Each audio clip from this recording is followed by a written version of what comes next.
students, in this particular session we are going to discuss JEE Advanced 2020 questions from the topic permutation and combination. यदि मैं permutation and combination topic की बात करूं तो यहां से बच्चों टोटल 2 क्वेश्चंस आए थे। तो जो पहला जो क्वेश्चन आया था ये इंटीजर टाइप का क्वेश्चन आया था, उसको देखते हैं हम लोग। क्या पूछा गया था इसमें? इन अ होटल 4 रूम्स आर अवेलेबल, एक होटल में 4 रूम अवेलेबल है। 6 persons are to be accommodated in these 4 rooms in such a way that each of these rooms contains at least 1 person and at most 2 persons। कि जो 4 room है इनमें minimum हर room में कम से कम 1 person होना चाहिए और मैक्सिमम 2 पर्सन हो सकते हैं। Then the number of all possible ways in which this can be done। बेटा बहुत ही फंडामेंटल क्वेश्चन है। किसका? पीएनसी का। कि आपके पास होटल में 6 पर्सन एंट्री करते हैं। बिल्कुल सिंपल सा सोचिए, जैसा कि आपको पीएनसी के लेक्चर्स के दौरान बताया गया था। 6 लोग आते हैं, अब 4 रूम में उनको देना है, डिस्ट्रीब्यूट करना है, 4 रूम के अंदर करना है। हर रूम के अंदर मिनिमम 1 पर्सन होना चाहिए और मैक्सिमम 2 लोग हो सकते हैं। इट मींस क्या पॉसिबिलिटी आएगी बताइए, सोचिए। पॉसिबिलिटी यही आएगी कि या तो 1, 1, 2 और 2, 2 से ज्यादा हो नहीं सकते भाई। 1, 1, 1, 3 करे तो वो कॉम्बिनेशन पॉसिबल नहीं है, फिजिबल नहीं है। तो जो डिस्ट्रीब्यूशन होगा भाई, जैसे कि 6 लोग आए, होटल में वॉक इन करे, रिसेप्शन पे उनको पता है कि 4 रूम मिलेंगे उनको और इस प्रकार से जाएंगे। तो वो क्या करेंगे, रिसेप्शन पे अपने आप को क्या करेंगे, ग्रुपिंग कर लेंगे। डिस्टिंक्ट ऑब्जेक्ट्स में ग्रुपिंग थ्योरी एप्लीकेबल होती है। तो इस प्रकार के ग्रुप्स बनाने के total number of ways into जिन ग्रुप्स में क्वांटिटी इक्वल होती है उसके लिए फैक्टर से मल्टीप्लाई डिवाइड करते हैं बेटा। तो 2 ग्रुप में क्वांटिटी इक्वल थी तो उनकी वजह से करेक्शन फैक्टर आएगा यहां पे।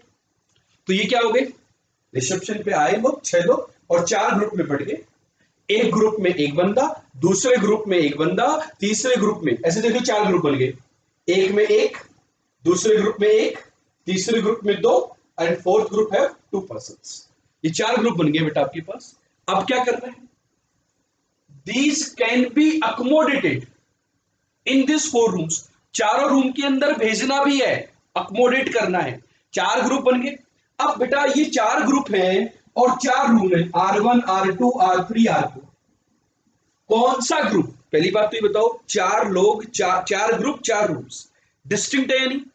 किसी को माइंड में आ रहा नहीं सर ये तो आइडेंटिकल नहीं बेटा, क्वांटिटी इक्वल है लेकिन कंटेंट तो अलग है, 2 आदमी अलग अलग है ना वो, ठीक है। तो 4 रूम और 4 ग्रुप, तो उनका अरेंजमेंट कितने तरीकों से, इनटू 4 फैक्टोरियल वेज से अरेंजमेंट किया, ठीक है। अब internal arrangement of the rooms के बारे में कोई चर्चा नहीं की गई है, तो उसको कुछ भी नहीं करना है कि सर जिस रूम में 2 लोग जाएंगे बेड के ऊपर सुलाना है, वो इधर लेफ्ट से होगा राइट से होगा, उसके बारे में भी बातचीत नहीं करनी। तो simple this will be your required answer, ठीक है बच्चों। तो ये स्टैंडर्ड प्रॉब्लम थी, आप नोट्स रेफर करेंगे तो नोट्स के अंदर इस टाइप की आपको बहुत सारी प्रॉब्लम्स मिल जाएंगी बच्चों। So this was the easy problem from the paper on the house of permutation and combination. तो यदि मैं कैलकुलेट कर लेता हूं बेटा इसका value, so 6 factorial is 720 upon 2 2 2 2 2 16 into 24, 8 2 is 16, 8 3 is 24. This will give us 360, 360 into 3 1080। तो बच्चों आपका जो फाइनल आंसर आएगा इस क्वेश्चन का, that will be 1080। that is a numerical value type answer। so आपको न्यूमेरिक कीबोर्ड की हेल्प से 1080 आपको यहां पर टाइप करना।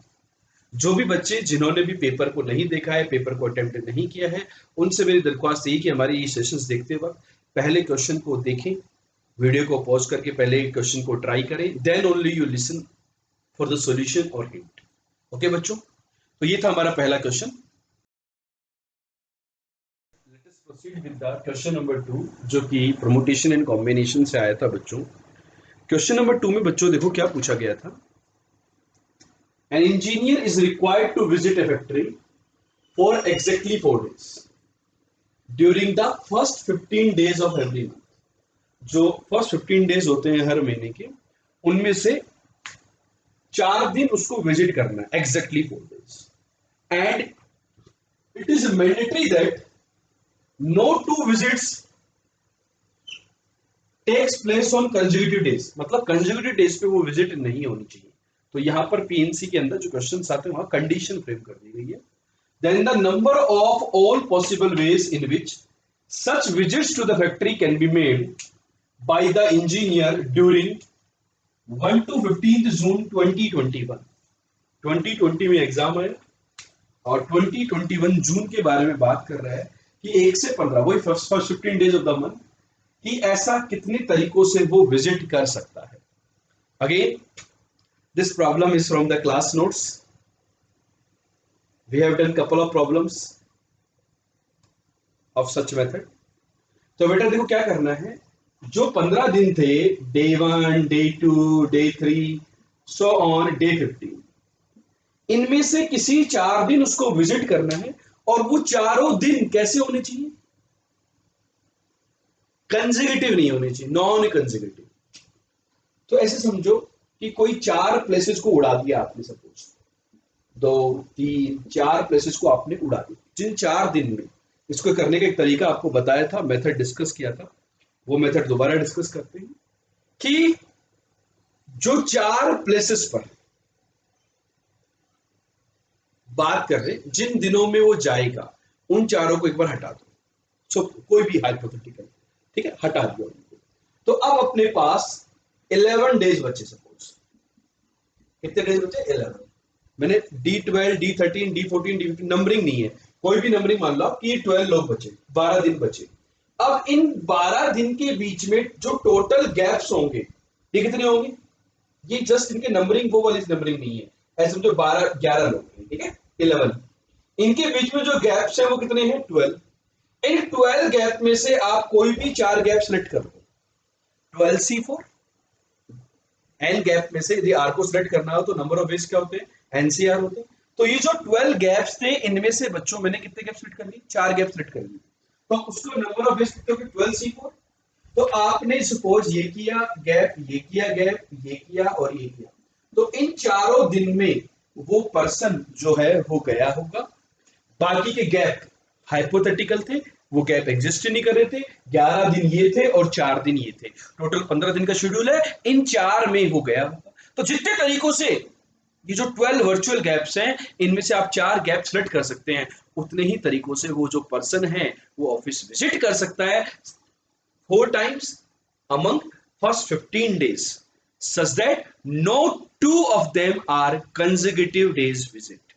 ठीक है, तो your answer will be 12C4। इसको बच्चों हम लोग कैलकुलेट कर लेते हैं। 12C4 is factorial 12 upon factorial 4 factorial 8, तो 12 into 11 into 10 into 9, factorial 4 is 24, so this is 2, this is 5, so this is 11 into 45, 450 and 45, 495। तो बच्चा पार्टी चेक कीजिए, आपका जो आंसर है वो 495 के इक्वल आ रहा है या नहीं आ रहा है, चेक कर लीजिए। योर आंसर इज 495 और नॉट, ठीक है। तो आप यहां पर जो आंसर आएगा दैट इज द 495। काफी सारे बच्चे इस प्रॉब्लम को गैप मेथड लगा करके करते हैं या कुछ x1 x2 x3 मान करके करते हैं, वैसे कर सकते हैं, लेकिन प्रॉब्लम काफी लेंदी होगी उस तरीके से दे बन जाएंगे। तो इसके लिए डायरेक्ट मेथड है, अपन इस तरीके से इस प्रॉब्लम को सोल्व कर सकते हैं। तो बेटा यहां पर आप लोग देख सकते हो कि जो परमुटेशन एंड कॉम्बिनेशन था, इसका वेटेज 2 क्वेश्चन आए थे, दोनों ही क्वेश्चन इंटीजर टाइप के थे, मतलब न्यूमेरिकल बेस, वहां पर नेगेटिव मार्किंग नहीं थी। तो आपका टोटल 8 मार्क्स के थे आउट ऑफ 132। 132 में से 8 मार्क्स आपके श्योर एंड शॉर्ट थे। यदि आपने केवल लेक्चर्स में स्टडी करके गए हैं तो आपके क्वेश्चंस पक्का से होंगे।